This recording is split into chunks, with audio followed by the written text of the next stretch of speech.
Church is he has a very unassuming personality. He's very steady, very committed. Working in the community has always been important to me ever since I was a small boy.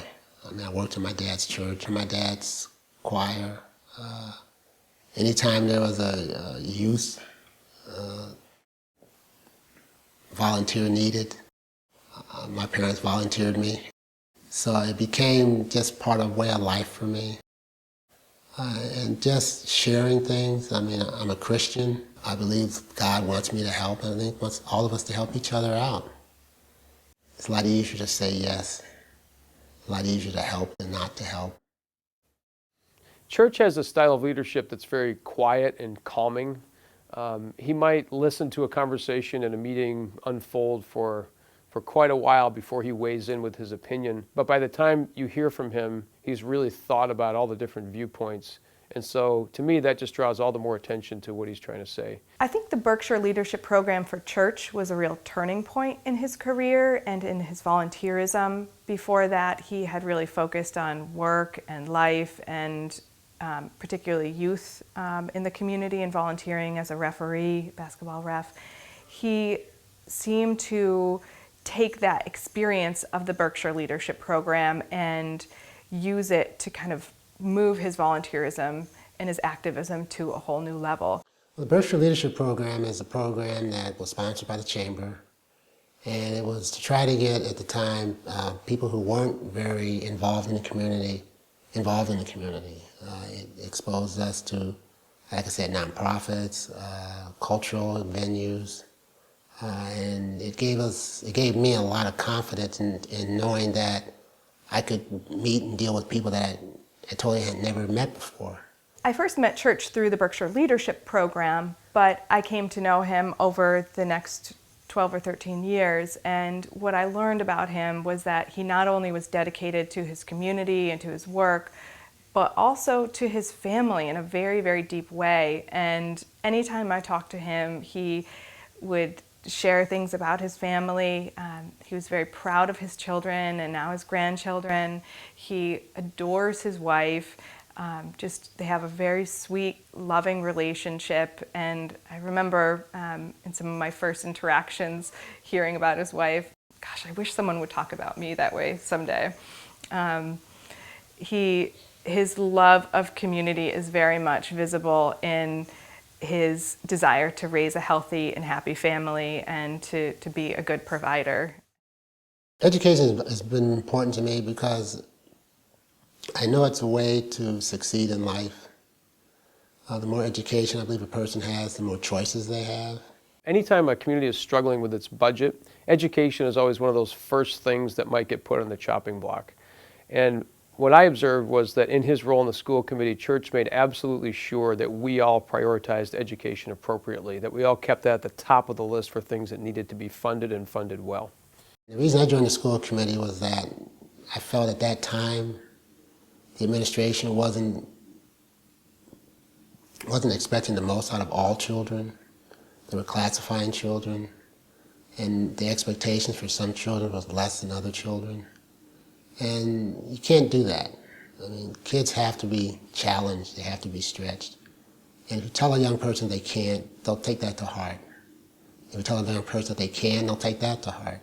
You know, one of the things that has allowed me to participate in as many activities as I've chosen is I don't really have a fear of failure. I realize that it's not about me.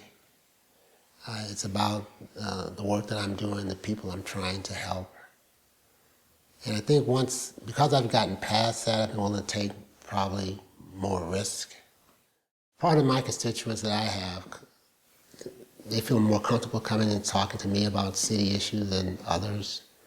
And if by giving them another venue to do that, I think encourages involvement in city government. And unless people get involved in government, things aren't going to change, and they feel isolated. Today, we are having a healthy conversation in the city of Pittsfield and in other communities around the Berkshires about diversity, about being more inclusive in our hiring practices. I think we owe a lot of that to Church's leadership. We owe it to a lot of people, too, who have helped, who've stood side by side with him, and who've been working on this together. I really view him, though, as one of those early quiet voices saying, hey, we've got to do better. So the more diversity we have in city government, the more inclusive we can be of the community.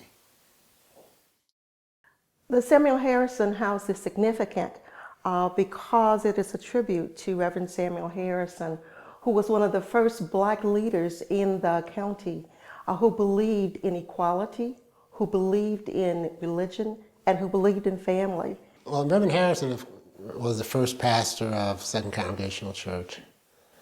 So being a member of the church, I was very interested in the project, especially since he was the first pastor and my father had been being a minister. 2003, 2004 timeframe, we were meeting to try to see what could be done to restore the house. I think that church had recognized long before the rest of us that that project, that Samuel Harrison House restoration, if that project could be successful, it would be a great way for the city and the community and that neighborhood to really rally around something in common.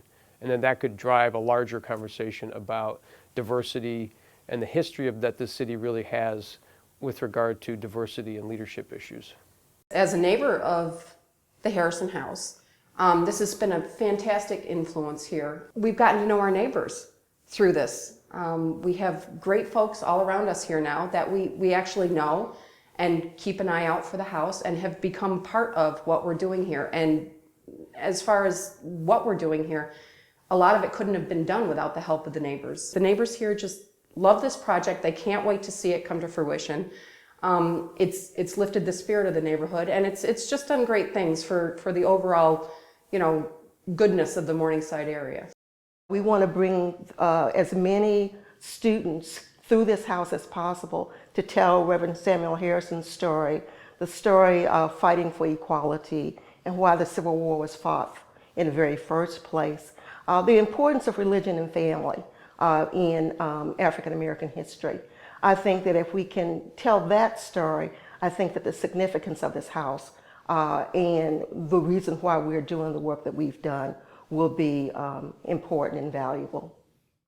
I think the Berkshires are better off because they have a tremendous asset in Church. He is someone who loves his community, cares about it, recognizes that there are challenges, and puts himself toward bettering those. And he does it in a really fun and charismatic way.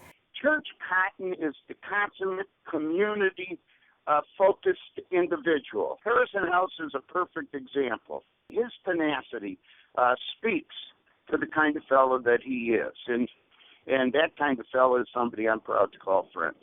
I think that Church is an effective leader because it comes across that he's in this not for himself, but for the good of the community.